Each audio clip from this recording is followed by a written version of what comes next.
This episode is brought to you by the V1 Project.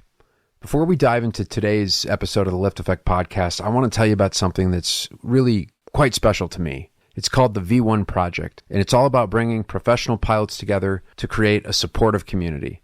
You know, being a pilot is more than just a job. It's a way of life. The V1 Project is here to help you cultivate a core set of values and virtues that will help you enhance not just your career, but all aspects of your life. Many of you have reached out and asked about the LiftAffect Mental Skills course for value-based living. While we're not offering that course right now as a standalone course, we have included it as the first 4 months of the V1 Project. So if you want to take that course, you got to go into the V1 Project to get it. But here's the thing. The V1 Project is not just about what you learn, it's about who you meet. It's all about building a strong sense of community. Picture yourself surrounded by like-minded individuals, all on a journey to better themselves and to support each other. Our motto says it all. V1 is a place for professional pilots to build community, cultivate and develop and express a core set of values and virtues for optimal living in a supportive community with encouragement and professional guidance. So if you're a professional pilot looking for something more, something that'll take your career and your life to the next level, head on over to thev1project.com. That's www.thev1, as in the number 1, not O-N-E, but 1, project.com. Join the V1 Project today, and let's go.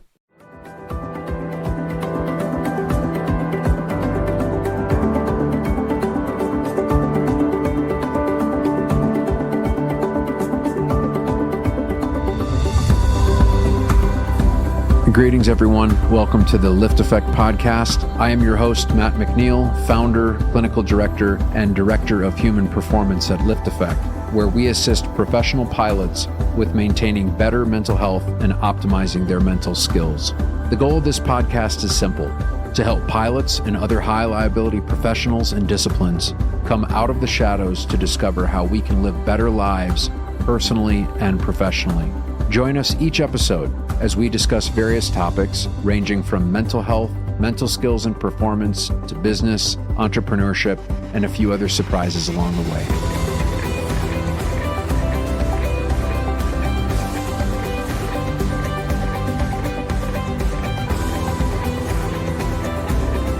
Ladies and gentlemen, Matt McNeil, welcome to the latest edition of the LiftAffect podcast. I'm going to be flying solo today, since my co-host Carl Keller, he's got to be a chauffeur today. So you're just stuck with me. Probably won't be as funny, but hopefully it'll be just as entertaining. This is the third part in our 5-part series on integrity.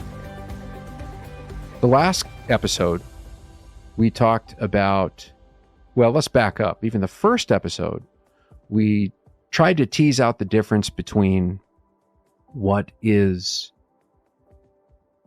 considered, our definitions of what integrity is. And most of the time we think integrity just means being truthful, being moral, being ethical, having competency, skills, professional skills, knowledge. And while those things are true, that is what integrity is. There's more.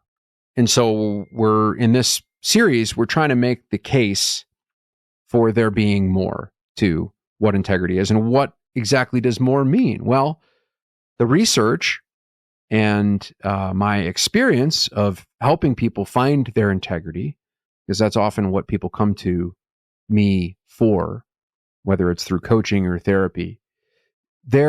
I have broken it down, and the research has broken it down, and my mentors have broken it down, and my experience has broken it down into 10 key areas. So the first 2 that we discussed last was truth and trust. To recap, trust, when we're operating integrity, and the way I conceptualize it is just from a resourced or open state, a curious state, a state where we're committed to learning. The essential part of being open is to express empathy. That's the ability to be able to enter into somebody else's personal experience from a way that's connected to your emotions, but not so much that you become their experience becomes part of yours. So you You're not detached from your own emotions, but there's boundaries that allow you to experience their emotions and not make their emotions yours, and to listen in a way that creates understanding and creates connection. And then there's validation, which being able to see somebody else's experience is valid, just in that it is just their experience. Doesn't have to have anything to do with whether you agree with it or not, but just means you can see it as valid. And to be vulnerable, where strength and power, you must have that or people won't trust you. But you also not to have so much strength and power that it becomes a barrier where people can't relate to you because they feel that you just can't understand them. And there needs to be a need. When we're not in integrity around trust, oftentimes we kind of invalidate their experience. And that can be very sneaky. It can be not intentional, but, saying, oh, it's going to be just fine, or it's, you're overthinking this too much, or something along that kind of nature. That is invalidating. And that disrupts trust. Then we have truth. Truth is the ability to give a representation of reality to others as best as it's understood. It's to not miss parts of reality. It's where the truth has to be good enough. And when we're not in integrity, obviously lying on the most extreme end is clearly there's no integrity with that. But when we're not in integrity, doesn't mean we're lying, but maybe we're avoiding seeking the truth, or we see things as black or white, as truthful or not truthful, where we don't understand that, well, things aren't really black or white. Sometimes there's shades of gray. And so when we're in integrity, we see whole representations of people where they're neither all good or bad, but just aspects of both. And when we're not in integrity, we tend to be splitting, and people are good or bad, black or white. And then when we are not in integrity around truth, we can become arrogant or prideful or just anxious or fearful. So there is trust and truth. Now we're going to add a couple more. This is where we're going to expand on this. The next aspect of the personal makeup, Big 10, from a mental perspective around integrity, is to take responsibility. And the way I view it is to take radical responsibility. When we are operating in integrity at the highest level, we commit to assuming complete responsibility for every aspect of our life, including physical, emotional, mental, and spiritual well-being. We're dedicated to empowering others to embrace the same responsibility for their own lives inside themselves. We become intrinsically motivated, where it's internal. We want to learn. We want to stay on our purpose. We want to have autonomy. And we're committed to expressing creativity and genius and love. And this is what the Stoics really talked about and what the modern neuroscience shows.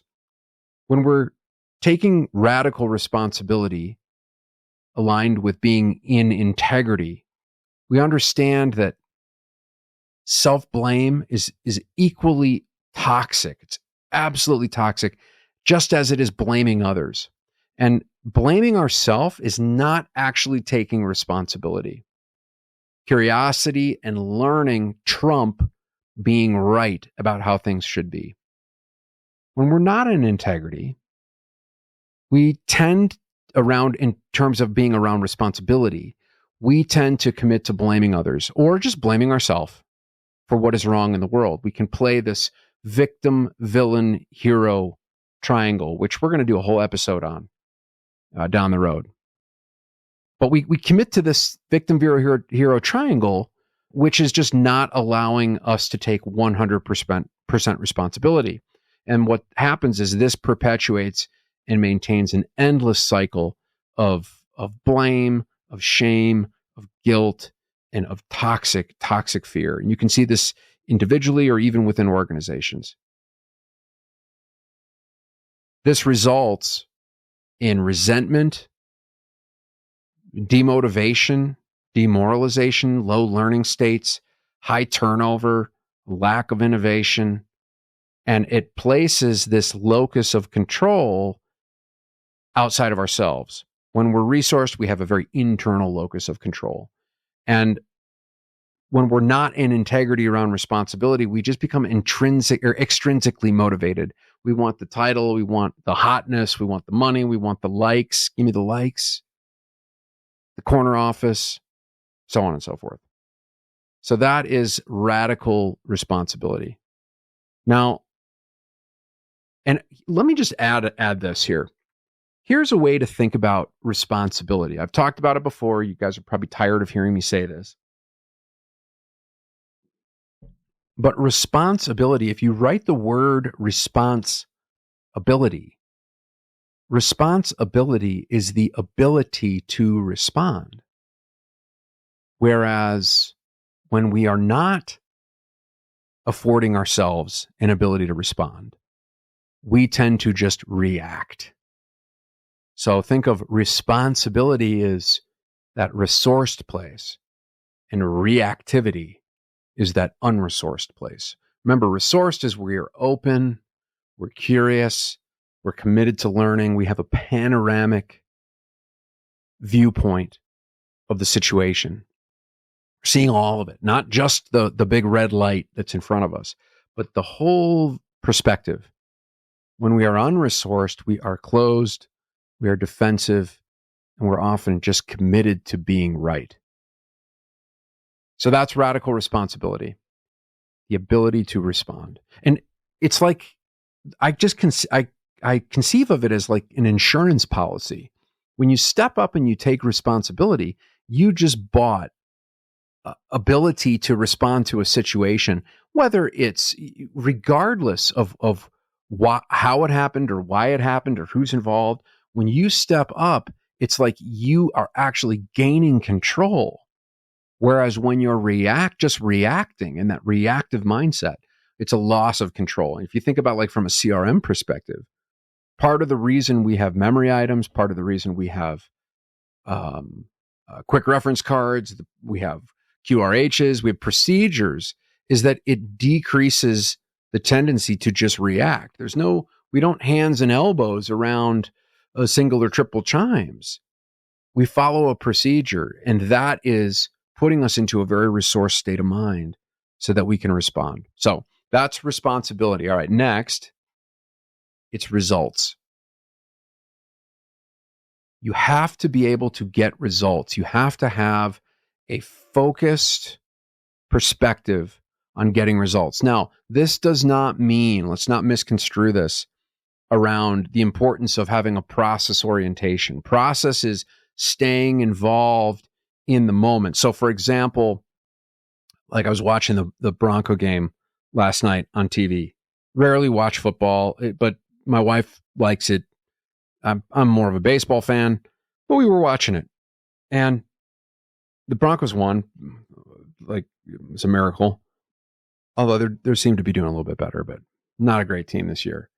They're playing Minnesota, and you could see in the last minute of the game, which it was what it came down to, there were some errors that the Vikings had made, and you could literally see like this deflating kind of reaction to what was happening. And they started being very concerned about the scoreboard, the result. They started being concerned about the result. Whereas the Broncos, you almost looked like they were starting to have fun in this because they weren't so much focusing on the result, but they were just running these interesting plays, and one of the receivers faked the pass and he was laughing about it, and that was involved in the process. So the process orientation is massively important versus the outcome orientation. But when I say taking results, we're talking about something a little bit different. When we are operating from a place of resourcefulness, we are operating in the highest level of integrity around getting results. We have a very well-defined identity. And what that means is you don't have to be for everyone. You just have to be right for some. So I can even think like in my own journey of developing a clinical practice and a coaching practice. And there are some people I do not coach. I would not be a good psychotherapist for. I work with professional pilots. I work with type A plus professional, high liability, high stress people. For somebody that does not come from that type of environment, I am not the right person for them. My strategies, the way in which I work with people, my framework is just not a good fit. And so I know when I am, focusing on having integrity around being able to get results for helping my clients get results that they need, I realize I am not for everybody. I just have to be for the right some. So when you're operating in a place of integrity around results, you know what you are good at, and you learn not to spend time on what you're not good at. You're prepared and able. You demonstrate the ability to focus, which is to be purposeful, goal-oriented, goal-oriented action that knows where the energy and resources are being spent. Understand that growth is often about saying yes, and success is often about saying no. Now, when you're learning and you're in this, and you should always be in a learning state as you're, going from theory into practice toward mastery. But at some point, you cannot be for everybody. You can't just constantly say yes, yes, yes, yes, yes. Learning to say no is a way that operates in high integrity from a results orientation. When we are, and secondly, you've got to have the, or I should say, fourthly, I mean, there's a bunch of points in there, but you have to be able to demonstrate an ability to execute too. That's this radical result getting from a place of integrity. You got to be able to demonstrate how to make the hard call, make the hard decision. It's the fortitude to take the heat, the criticism, the rejection. Some people, based on your decisions, may never forgive you for your decisions. And that is when you are focusing on getting positive results with integrity, you've got to be willing to accept the fact that not everybody's going to love you. Some people are going to absolutely criticize, never forgive you for some of the calls that you have to make. You got to learn how to lose well. You got to take a loss without being defeated. There's no winning and losing. There's only winning and learning. Losing is an opportunity to learn.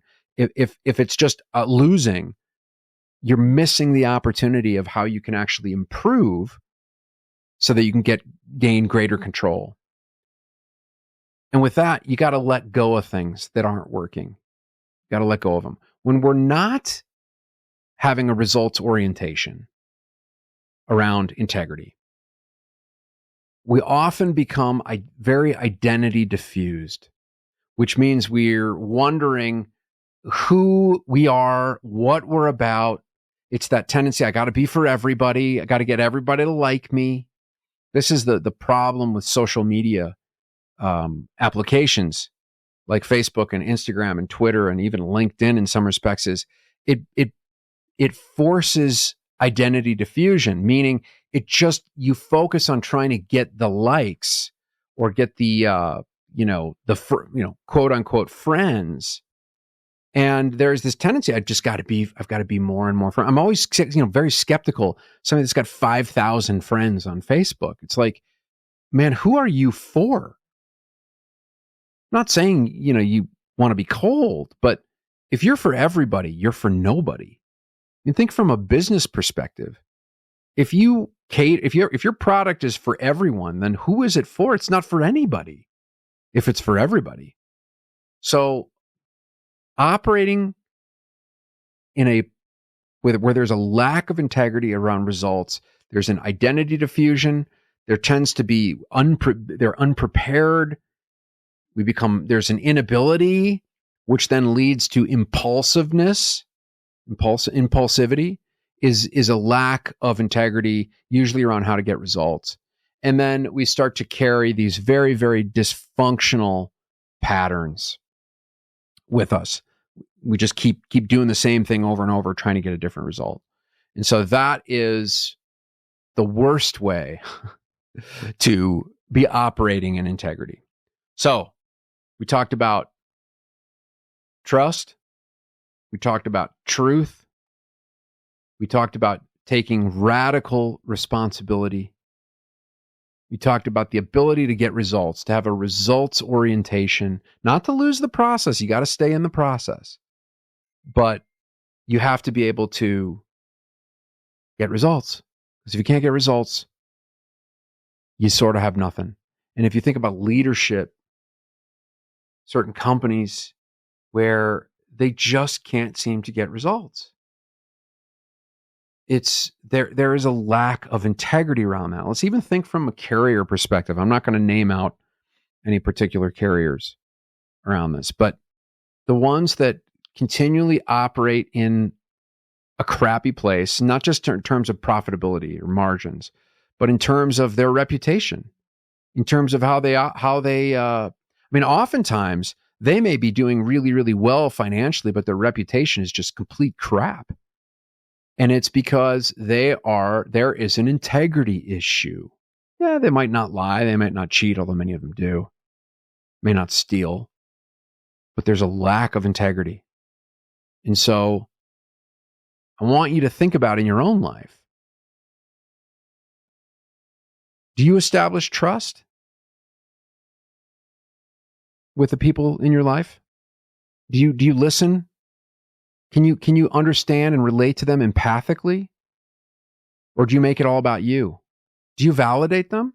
Where you're just seeing their experience as valid, even if it disagrees with why you think it is that way or what it is, but you see that that's how they see it. Do you validate? Do you express enough vulnerability to where they can actually relate to you? Or do you just invalidate? Do you go against the person and not the problem? There's a lack of trust there. Do you give whole representations of reality as best as you understand it, or do you cherry pick? We all are guilty of some of this. This isn't about, either you're a good person or you're a bad person. We all have aspects of this. This is why we're talking about this. That's why we're getting into this. But do you cherry pick pieces of the truth to be able to fit your narrative? Is the truth good enough despite what you think, what you want, what other people believe? Or, can the truth just be good enough? It is what it is. Do you find yourself,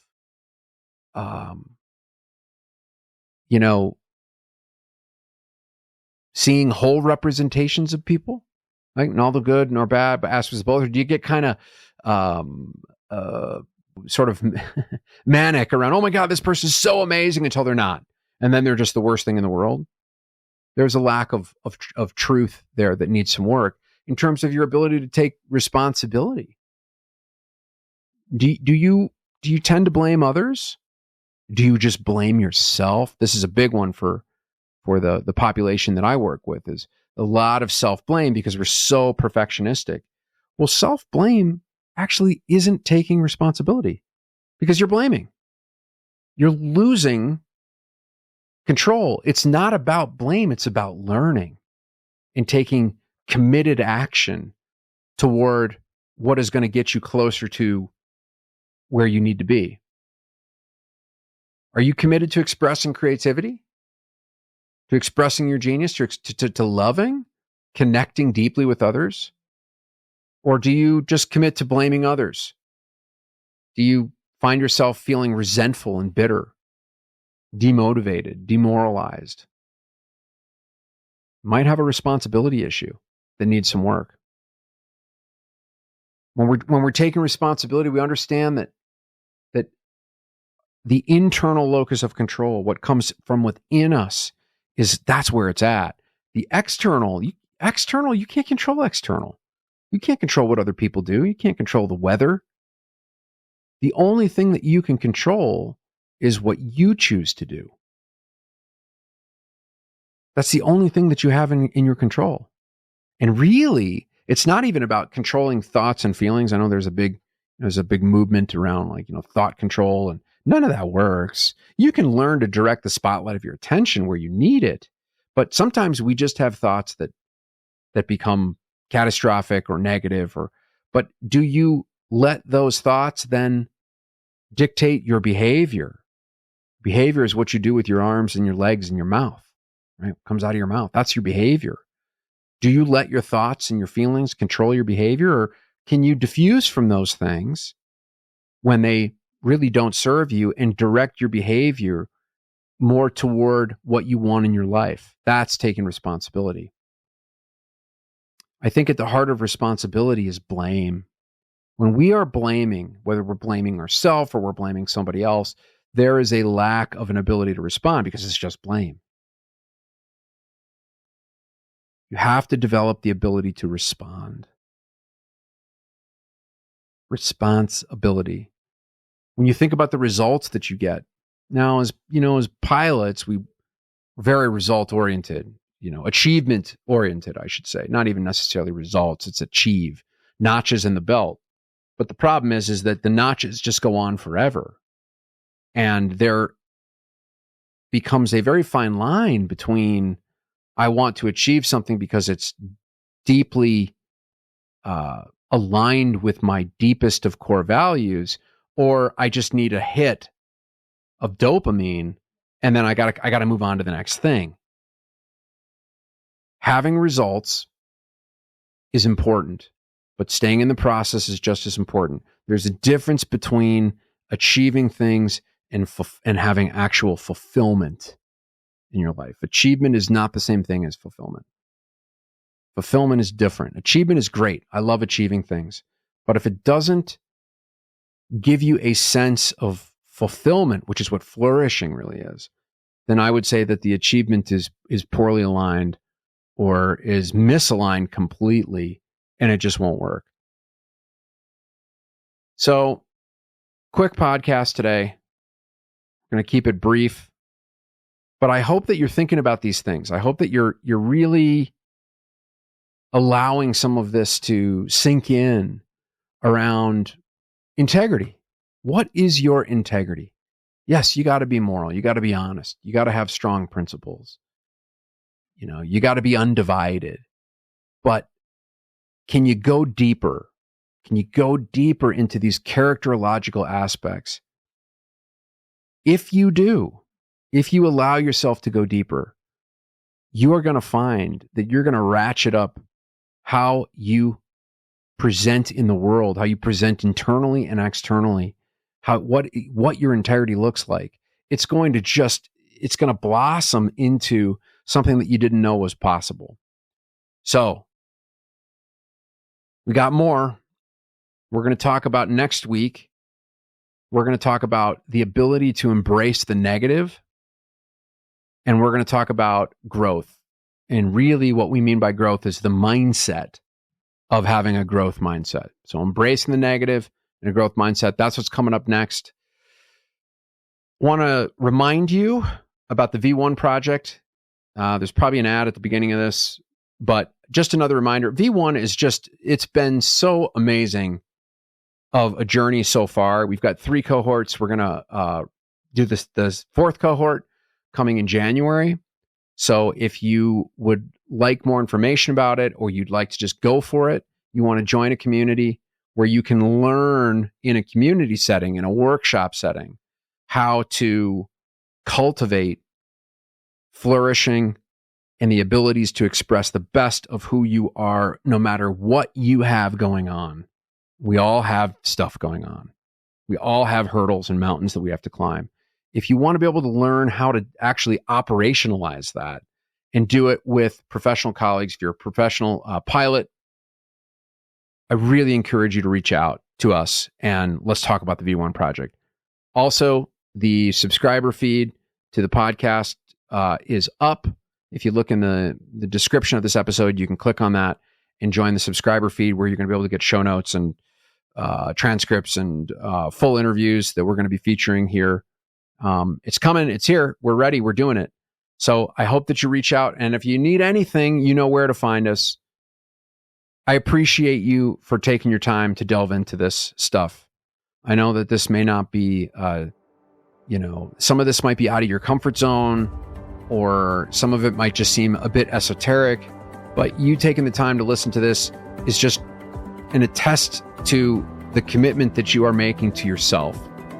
And Everybody benefits in your life when you commit to yourself, to developing yourself. Everybody benefits. So huge gratitude to all of you. We're really excited to go into, we're in our second season now with this, and we got a lot of cool stuff in store. So I hope that this finds you well. I hope you have a really good weekend, and we will see you next week. Bye.